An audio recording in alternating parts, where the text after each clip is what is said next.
Sampurasun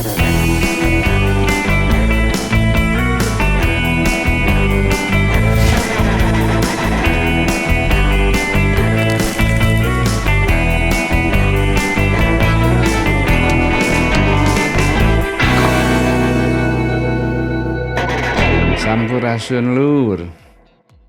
Di studio sudah hadir seorang tokoh legendaris, Iin Parlina, salah seorang vokalis grup Bimbo yang pada saat ini cukup penting untuk ngobrol-ngobrol dengan Iin karena pada saat deklarasi alumni Unpad Balad Ganjar dideklarasikan, grup Bimbo itu hadir ya, Iin ya? Hadir 3 orang. 3 orang. Iin, Kang Jaka, kemudian Kang Acil, Kang Sam menyusul kemudian. ITB. Iya, dan Kang Sam bertemu khusus dengan Pak Mahfud. Apa sih Iin yang membuat grup Bimbo mendukung Pak Ganjar dan Pak Mahfud? Sebelumnya saya ucapkan dulu ya, Assalamualaikum warahmatullahi wabarakatuh. Jumpa kembali dengan saya Iin Parlina.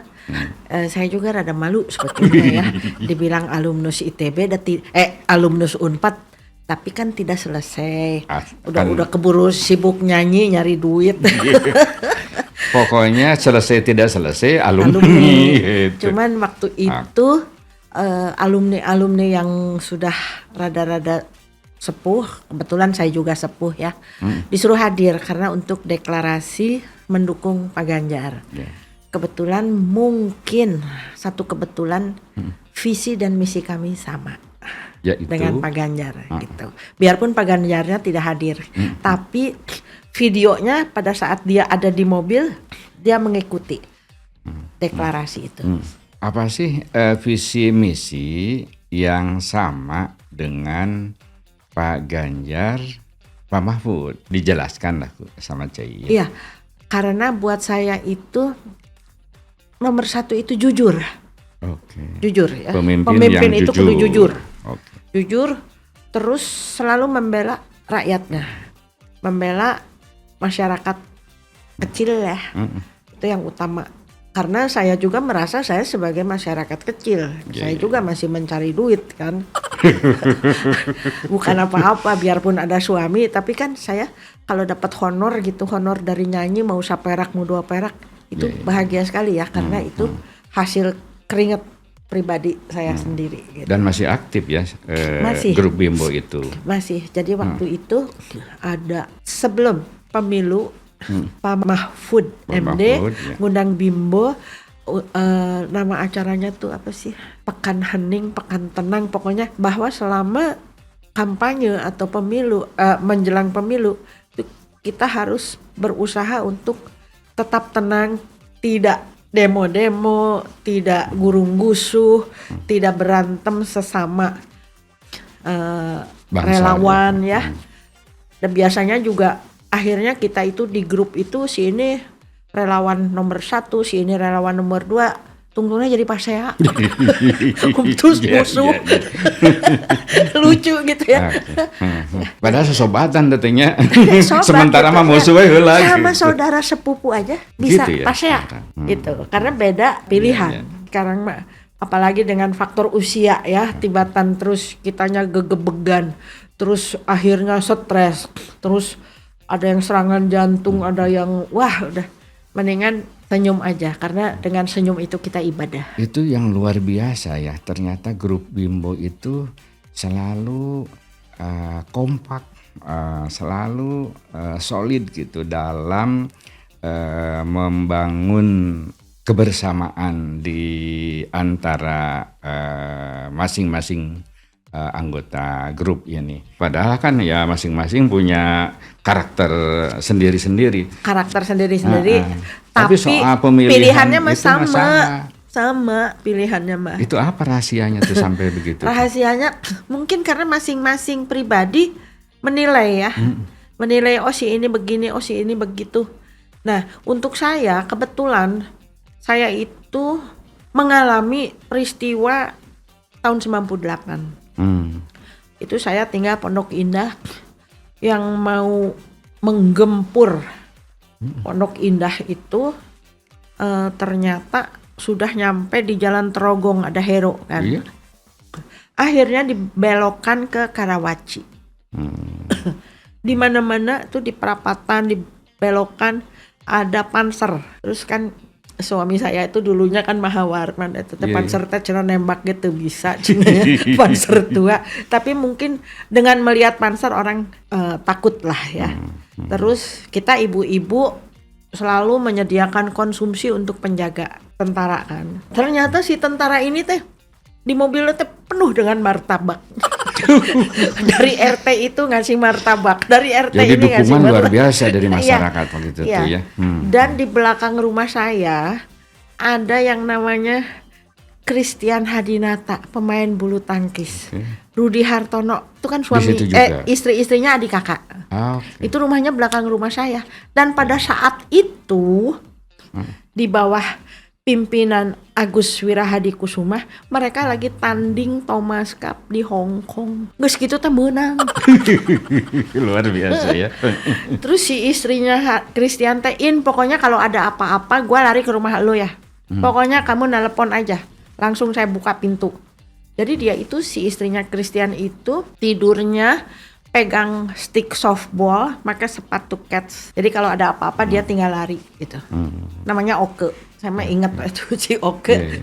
Oke cek saya ingat kene eta kamu cek saya karena dia Chinese dari Bandung ya. Oke. Kamu cek saya nyanyakel eta stick softball. Nya ada orang sieun cenah. Aduh ampun, nah itu sampai begitu. Terus ada terjadi penculikan dan saya cukup dekat dengan Eva Arnas. Suaminya hilang, aktivis, ya hilang, yang entah di mana dibuangnya. Sekarang itu. Jadi saya melihat bagaimana dia kulantang kulinting, langlang lingling gitu. Untung dia itu memperdalam agama, dia masuk. Aduh di Ciputat tuh ada universitas apa ya Islam? UIN, bukan? Universitas, IAIN. ya UIN sekarang. Terus Universitas dia Islam. itu masuk jurusan hukum. Sehat teh. Eva teh. Jadi mungkin ada satu pelarian, ada ini. Cuman dia sampai sekarang aja nggak tahu kan makamnya di mana. Nah itu Tidak buat saya masuk tuh sampai komisi orang hilang teh hanya. ada, iya pokoknya Iya, dari tapi sekian belum selesai belas sampai sekarang. yang dibuang katanya deket Kepulauan Seribu apa. Jadi saya nggak bayangin kalau diri saya sebagai Eva Arnas nggak tahu makamnya di mana, ya di mana, makamnya di mana, apakah masih hidup atau tidak, yang gitu-gitu tuh. Terus paslon 1 saya itu 47 tahun KTP Jakarta. Jadi tahu banget bagaimana Jakarta bagusnya sampai busuk ger aya sumur resapan, itu ya? Sumur resapan. Atuh rumah saya teh kebanjiran, jalanan masuk ke rumah. Memang tidak masuk ke rumah karena rumah saya rada naik. Mungkin pengalaman pahitnya yang tidak bisa saya ungkapkan gitu ya. Tapi mungkin ada beberapa ibu-ibu yang seumuran saya merasakan bagaimana matinya lampu di Pondok Indah. Oek. Ya. Padahal itu mah kebutuhan dasarnya. Lampu. Enggak, jadi maksud saya tuh takut ada apa-apa tiba-tiba rumah saya dibaledogan. Nah, karena kan dibilangnya daerah Pondok Indah itu orang-orang borju. Padahal imah saya ge leutik. Nyicil 11 tahun beli tanah lagi. Iya.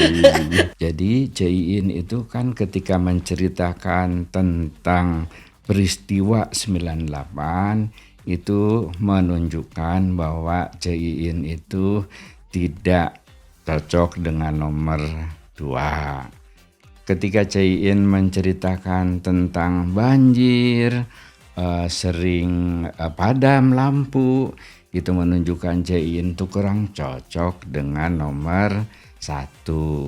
Nah berarti kan Caiin itu cocoknya dengan nomor 3. Sekarang dari sudut Caiin sebagai aktivis musik lah gitu ya, dan sekarang masih bergelut di situ. Kondisi industri musik sekarang ini terkait dengan hak cipta yang mempengaruhinya segala macam, tentu kita ingin dengar. Nah cek Caiin kumaha ya?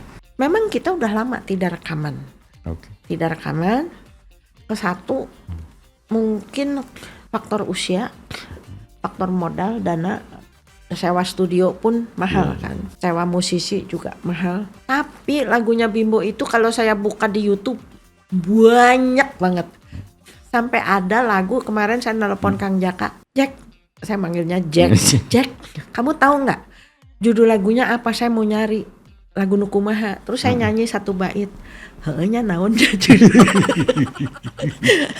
Terus si Kang Sam ngirim lagu bagus sekali, dia kirim lagu itu ke Roy Martin dan Hana Wijaya karena mereka Kristiani ya agamanya. Jadi di situ menceritakan tentang Siti Maryam, ya itu kan Bunda Maryam, ya yang hamil tidak ada suami dan anaknya Nabi Isa kan. Jadi kita mengakui kan Nabi Isa. Sebagai orang kita Islam. mengakui juga ada Bunda Maria. Terus saya bilang, Kang Sam, itu lagu anyarnya. Nah, ari maneh. Itu teh nukur teh kan kamu. Oh gitu. Itu teh lagu tahun sabaraha? 27 tahun yang lalu. Ya Allah. Kaget saya. Iya, dan kalau saya melihat dari suara pada saat si Kang Sam nyanyi lagu Siti Maryam itu sampai sekarang suaranya masih sama. Itu ya. Iya, terus kemarin temannya Kang Sam, teman main band zaman SMP, ulang tahun ke-80. Ada Iwan Abdurrahman datang. Si Kang Sam nyanyi Melati Jayagiri.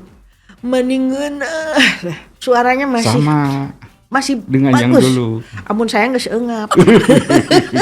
Oke. Nafas sudah susah saya. Tapi si Kang Sam, aduh makin kesini improvisasinya bagus. Bukannya muji ya. Lagu Sajadah Panjang terus dia nyanyi sendiri. Kan saya mah menjeng Bimo kan kebagian dina refren. Refren gitu. Nah terus aduh bagus. Kang Acil sama saya. Terutama nih hak cipta ya. Saya memang tidak menciptakan lagu. Tapi saya nyanyi. Ainu nyanyi teh diberi honor teh nya. Nah, makanya di YouTube begitu banyaknya. Tiap bulan Desember lagu Desember saya diputar. Bisa jutaan itu. Diputar lagu Desember. Viewernya. Terus tiap bulan puasa ada anak bertanya pada bapaknya. Nah, ada anak bertanya pada bapaknya, buat apa berlapar-lapar puasa. Pasti diputar pasti. Baru puasa hari pertama. Terus teman saya, kamu mah cenah karak puasa hari pertama geus nyanyina teh lebaran sebentar lagi. Iya. Jadi ya buat saya ada satu nostalgia mengingat kembali saat-saat rekaman di studio yang sekian track. Waktu itu 4 track ditumpukeun, jadi bagaimana supaya hasilnya bagus. Lagi nyanyi enak-enak, hujan aya petir, studiona bocor nganggo ember. Jadi netes air kedengeran. Nah itu jadi banyak sekali nostalgia ya. Belum lagi di saat si Kang Sam ngagugucek Bang Taufik. Bang, ini melodi lagunya kayak gini, abang bikinin liriknya. Ini harus kapan, Sam? Kalau bisa minggu depan. Bang Taufik teh kan waktu saat itu dia teh dosen di IKJ di tim tuh. Mas Kang Sam ngasih kaset. Bang, nih sabra lagu. Nah, terus lahirlah lagu Rindu Rasul. Dan saya tuh sering banget nyanyi lagu itu nangis. Kamari atuh ulang tahun temennya Kang Sam, saya nyanyi lagu Rindu Rasul. Curik tuh si Kang Iem kan dia suka ngiringin Bimbo juga, suka ikutan. Terus etanya manehnya tiba heula unggal lagu eta teh ngan curik. Jadi mungkin saya bilang kalau penontonnya mungkin di sebuah lapangan atau gimana mungkin saya nggak nangis, tapi ini penontonnya yang meresapi liriknya terus. Dan itu saya kalau umroh masuk ke Rodoh baru di pintu luar. Karena ini biarpun hanya di sela-sela sketsel kan untuk wanita mah ya, kalau mau ziarah ke makam Rasulullah teh kehalangan sketsel ngintip itu itu makamnya gitu. Dan itu saya tuh dari pintunya aja saya nyanyi Rindu Rasul itu dalam hati, terus sambil berkata dalam hati, Kangjeng Rasul saya teh tebih-tebih di Indonesia badai ziarah mungkin Sungkem dapat tempat paling depan. Jika nu digusur we seret. luar biasa. Tiap diusir ku petugas, cepet-cepet ruku sujud. Dan itu lolos. Tiap Oke. biasanya Arab-Arabnya garalak teh cepat we sujud di gitu. Jadi ada satu untuk mencapai ke sana pun ada satu perjuangan gitu. Jadi bagaimana juga kan Kangjeng Rasul pun untuk menyebarkan agama Islam pun dengan perjuangan gitu. Lagu Rindu Rasul itu luar biasa untuk konsumsi publik yang mayoritas umat Islam di Indonesia dan sekaligus menjadi kekayaan rohani, kekayaan spiritual bagi para anggota Bimbo. Nah, ini kan kekayaan yang sangat berharga dan tentu saja hak intelektualnya itu harus dilindungi.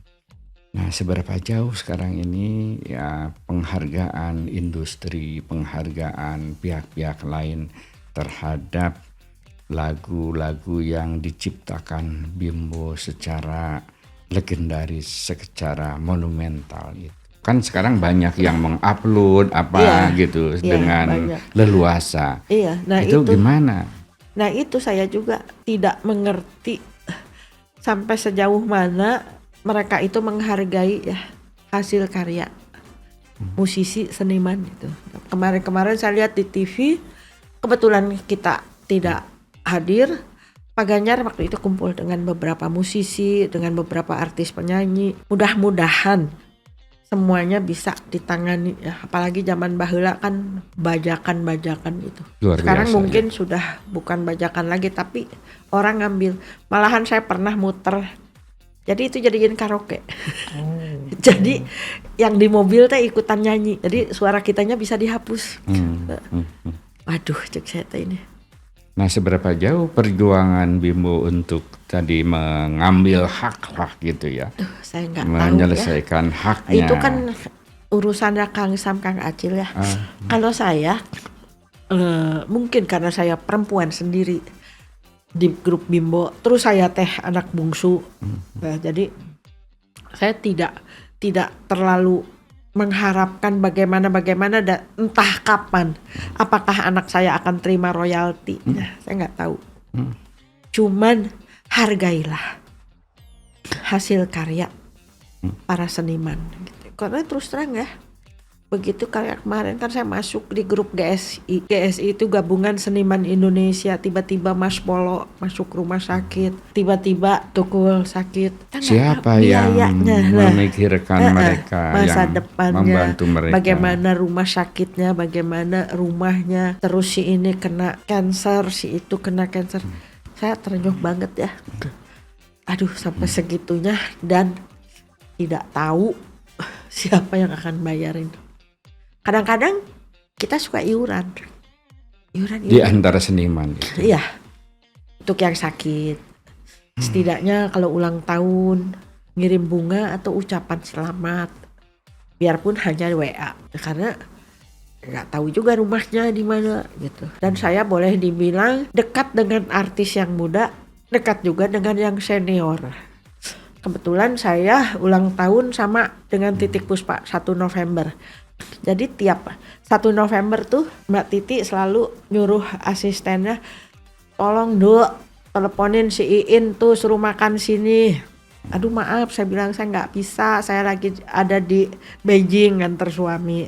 Terus pengajian anaknya Mbak Titi datang di rumah gitu. Sebulan sekali ada pengajian di rumah. Bagaimana itu kerjasama ya Bimbo dengan studio musik?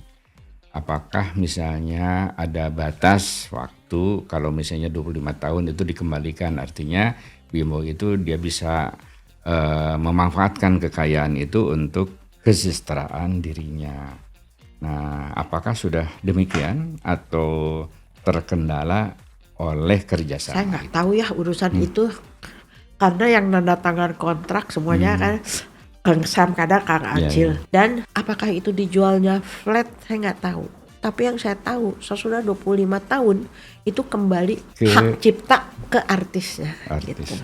Makanya kadang-kadang saya tuh suka sedih ya lihat Kang Jaka, Kang Acil.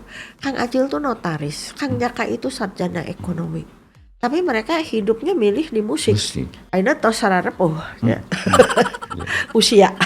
Faktor usia. Mestinya dia dapat kesejahteraan dari hasil Iya, ya. tapi ya, Masa muda yang siapa sangat juga kreatif. yang mau ngasih. Bingung kan? Ya. Seperti misalnya ada musisi namanya Purwacaraka. Dia lulusan ITB, insinyur teknik industri. Dan bergerak di musik. Hidupnya dari musik. Dan dia punya sekolah musik di seluruh Indonesia. Dan itu istrinya aktif banget.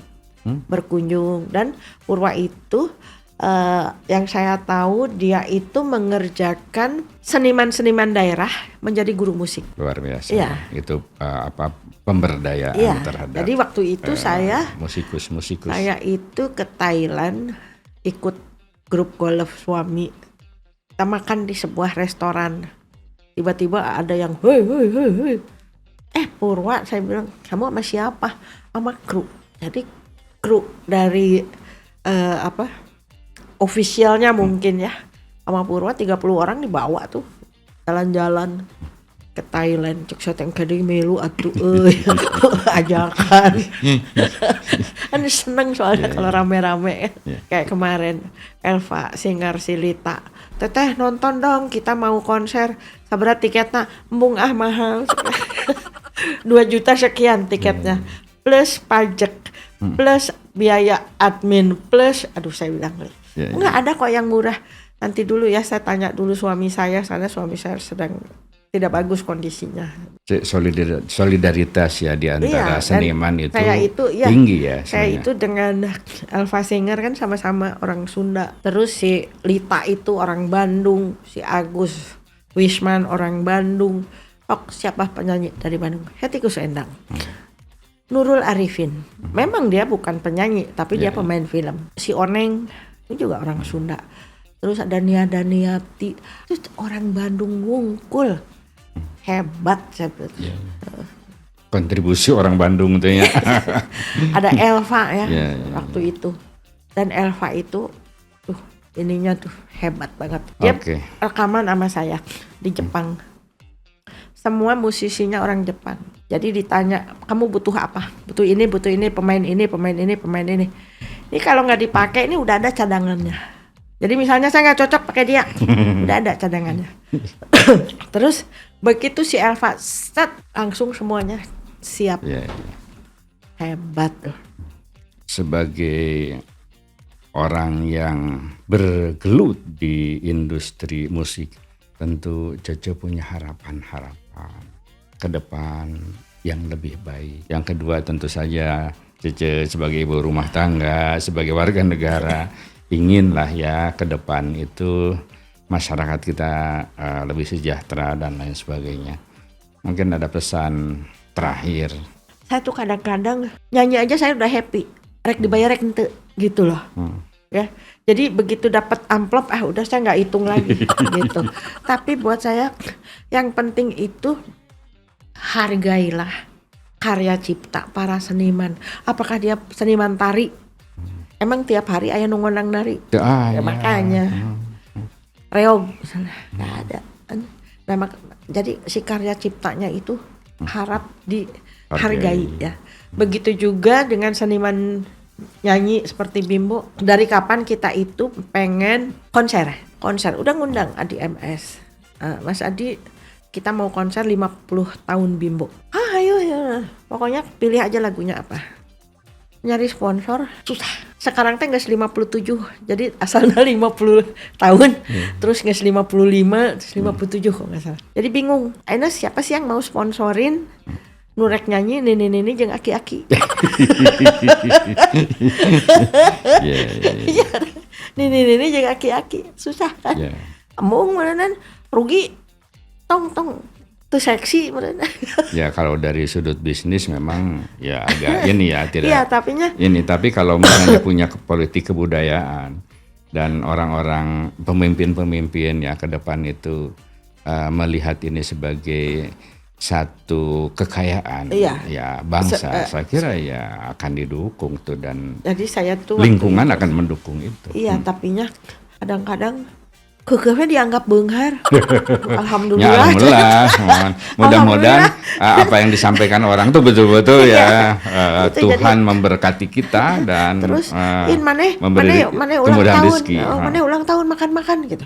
Saya bilang, Cek, mudah-mudahan ya, kita berharap industri musik ke depan khususnya grup Bimbo semakin baik dan sejahtera sebagai seniman di musik. Itulah pembicaraan saya dengan Iin Parlina. Sampai jumpa. Jumpa juga. Keren. Wabillahi taufik wal hidayah. Wassalamualaikum warahmatullahi wabarakatuh.